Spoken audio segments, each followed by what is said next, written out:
Hi everyone, my name is Dr. Elizabeth Cohen and I'm going to be your instructor for COMM 654, Social Marketing. This is the first of many videos that you'll have the opportunity to watch for this class. To be perfectly honest with you, I think this is arguably the most helpful one because the stuff I'm going to talk about today, it's all in the syllabus, but I don't know, sometimes it is different when you can hear me talk about it versus reading it. That's not to say that the other videos won't be helpful. I've found that some people it's really helpful for, and some people are just fine reading the book. It all just sort of depends on your learning style.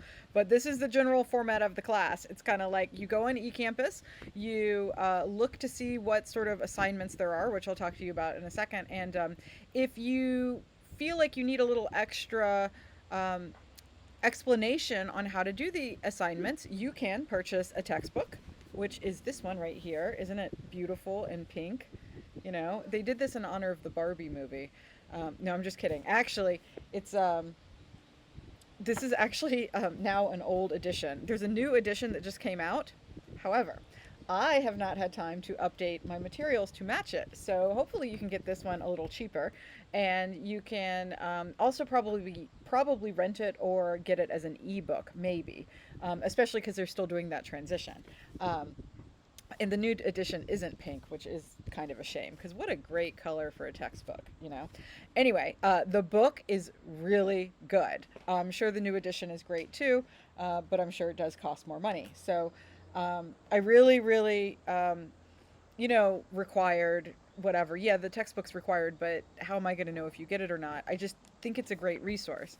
But as I was saying before, the textbook isn't always enough for a lot of people. So I also have these videos that I've created over the years, actually. Like when I first started teaching this class several editions ago, in the, I've probably been teaching this class for at least 8 years, and I have videos, like some of them are 8 years old and some of them I made last year. It all sort of just depends on what I want to do and update the content and stuff, but they are all are kind of like this, where I'm just talking in a camera to sort of hopefully walk you through what I think you need to know, because the truth is there's a lot of stuff in this textbook that we're not going to cover.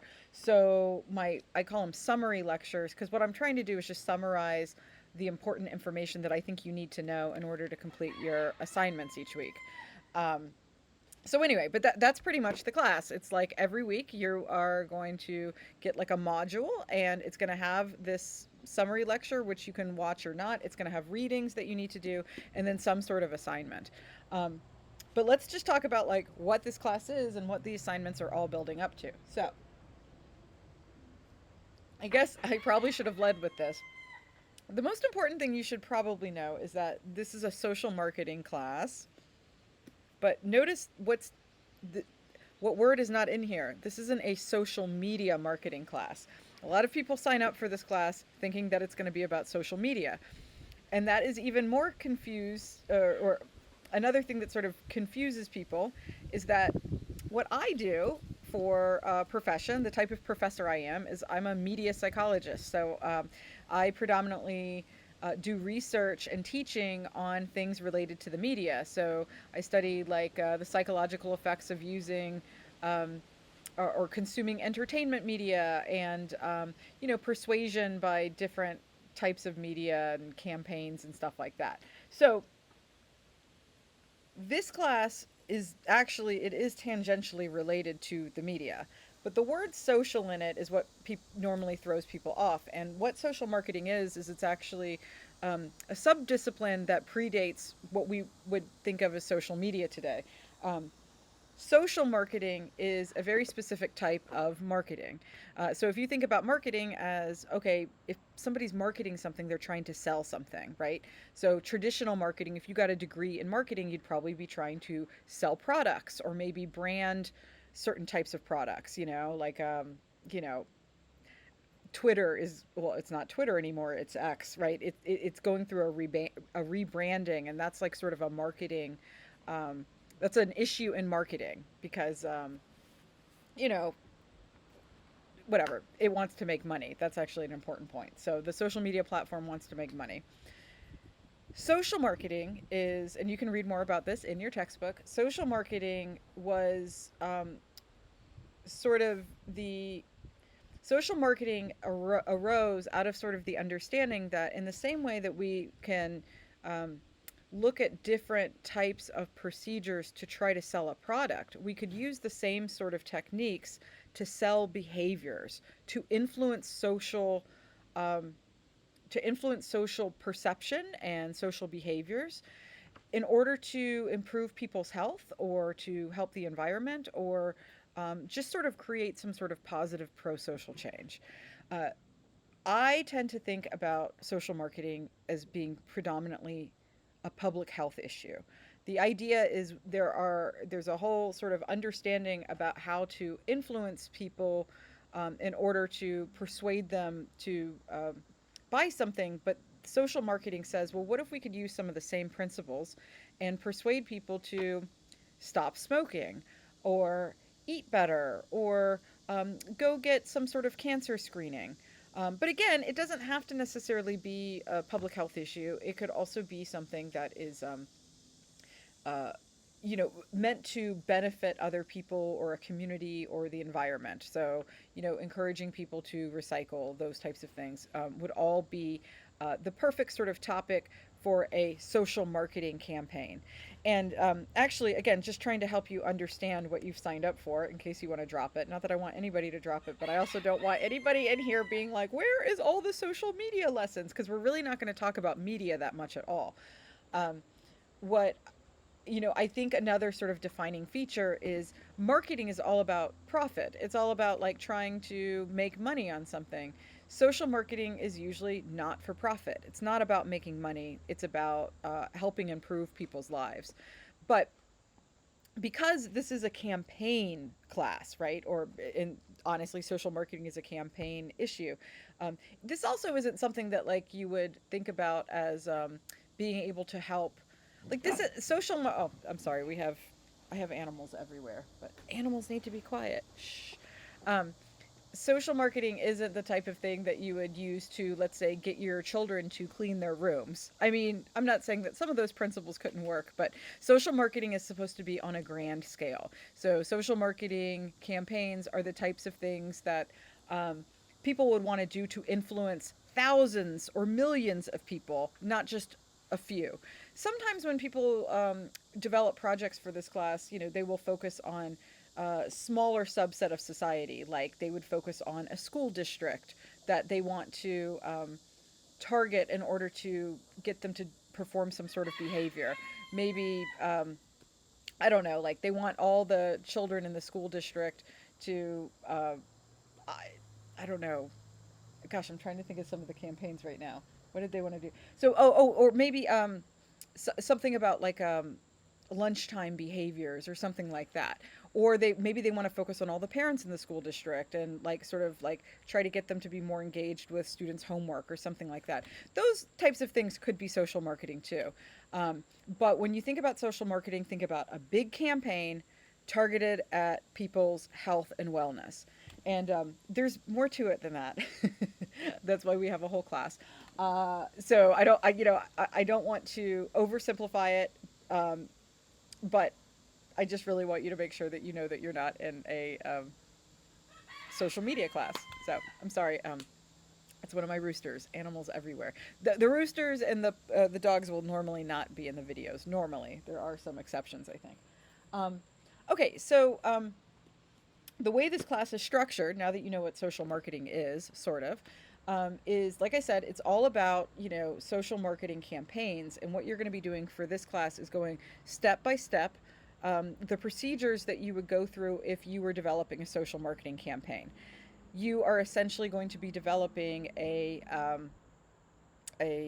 make believe social marketing campaign where we're going to start off by selecting like what your ultimate goal is. It's going to be to I don't know, decrease the amount of deaths caused by malaria, or you're going to increase the number of people who wear seatbelts or something like that. And I know these are kind of boring examples. I actually hope that you're able to sort of come up with a topic that is really interesting to you. Maybe it's something you're passionate about because it's something that's touched your life personally. You know, maybe you've lost somebody to some sort of disease that you would like to decrease the incidence of. Um, or something like that, right? Just think about something that you wouldn't mind thinking about for the entire semester, because that's what you're going to do. You're going to do research on it. And then you're going to have to think a lot about, well, okay, who are the people who are affected by this, and who are the people that you might be able to persuade in a way that's going to get them to change their behavior in order to accomplish whatever social marketing objective you set out to. So each week in this class, almost each week, is sort of another step in the overall campaign. You identify an audience, you figure out what behavior they're going to do is another step. Then you try to figure out what theories are going to help you persuade them. And every week we're going to sort of do those steps. And then at the end, the goal is to sort of have like a proposal. Again, it's make believe. Um, and believe me, it's make believe because I'm not having you think about the money aspect of this. Like, pretend like money is not an issue, and you can do any campaign you want. You had unlimited funds. How would you pitch it? Would you be able to sort of set this up theoretically? So there is a final paper for this class, but if you play your cards right, hopefully what you should be able to do is take all of the little components that you do each week and then put them into your final paper at the end. The other like big part of the assignment is just because these online classes, they don't really it's hard to see what other people are doing. I like at the end for us to sort of have a show and tell. So you're going to write that paper, and then the last 2 weeks, I want you to upload a video. It can be just as informal as this right now, where you just kind of summarize like your campaign, and you hit some of the highlights. So then other people in the class can kind of see what you're doing and get a sense of that. But again, it's not. It's like a show and tell. It's not like a formal campaign pitch to, funding agencies or anything like that. Mm. So that's the class, and oh my goodness, I'm getting static electricity. Sorry. You'll see, by the way, my weight, everything has sort of changed over the ages. So you'll get to see Dr. Cohen in different eras of her career here. Anyway, this is more of a shag before whatever. Um, Okay, so that's the overview. Every week you're going to have assignments. You're going to build this campaign. You're going to write the final paper based on all of those assignments and do a nice little presentation at the end. Um, now I just want to talk just about very briefly about sort of the expectations in terms of how those assignments are going to go. Let me first start off with like a warning, and I don't want to be like scary about this unless fear is a motivator for you, in which case I want to be scary about this. Um, the first couple weeks that we are going to be in this class, it's going to start off really slow. Like, the first thing you're going to have to do, I want you to do like a little intro post and be like, hi, this is what I'm interested in. And everybody will be like, hi. And I know you guys probably know each other already, but I don't. So just do it anyway. Then you're going to have like a quiz. And the quiz is, in my opinion, not really that difficult. You can find the answers, and it's probably not going to take you that long. But then, like, come the third week, things start to get a little heavy. Like, you're going to have to do a lot of legwork. You're going to have to do some background research. You're really going to have to sort of like apply some of the concepts in the book and start writing a little bit and going through some procedures that, though they are not difficult, I really don't think it's difficult. It is foreign. It's probably, a lot of people tell me in this corporate and organizational communication class that this class is very different from the other classes they take, and the types of assignments you're going to do are very different. So for that reason alone, it might take you a little bit more time than you're used to, especially at the beginning. And the other sort of thing I want to warn you about is that, and this is all detailed in the syllabus, is that for the first few weeks, so you're going to do one worksheet, and then I'm going to grade that worksheet, and I'm going to give you feedback. And it's really important that you incorporate the feedback that I give you on that worksheet, because if you don't get the first worksheet right, then you're not going to be able to do the next worksheet. So I have some pretty strict rules about how I'm not going to grade the next worksheet unless it integrates my feedback from the first worksheet.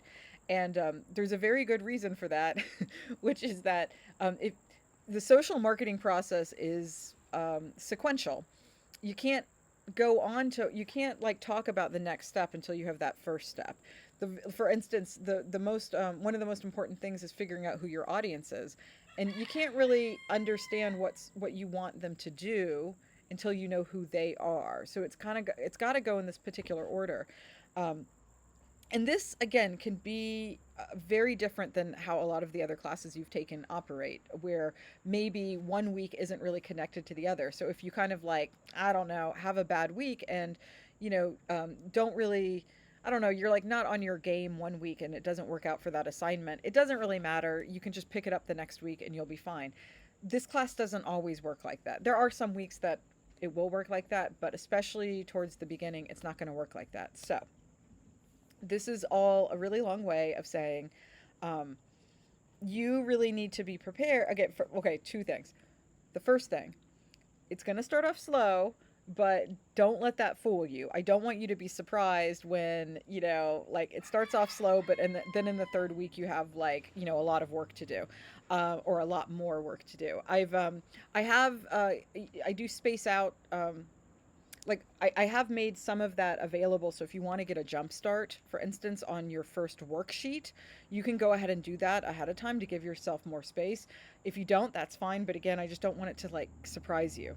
And then the second thing is like, I just want to emphasize how important it is that all of the assignments are going to be due on Sunday evening. I'm going to try as hard as I can to grade them on Monday and give you feedback.